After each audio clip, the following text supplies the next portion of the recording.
లోకమునకు మీరు వెలుగై ఉన్నారు అంటాడు. ఉప్పు మీరే, వెలుగు మీరే.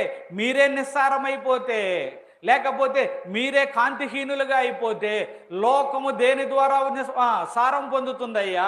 ఒకసారి లేకపోతే లోకము దేని ద్వారా వెలిగించబడుతుంది? లే, ఈ రోజున నీవే లోకమునకు మాదిరి, లేకపోతే నశించుచున్న వారికి నీవే నడిపించవలసిన వెలుగువై ఉన్నావు. కాబట్టి నిర్లక్ష్యము వద్దు. అంతేకాకుండా శ్రమ కలుగుతూ ఉన్నప్పుడు, ఇబ్బంది కలుగుతూ ఉన్నప్పుడు ప్రభువు కోసము అలుపెరగని యోధుని వలె పరుగెత్తే వానిగా ఉండాలి. హల్లెలూయా. ఆదిమ సంఘాన్ని జ్ఞాపకం చేసుకుంటే చాలా విషయాలు ఉన్నాయి, కానీ ఎంతో శ్రమ, ఎంతో కష్టము.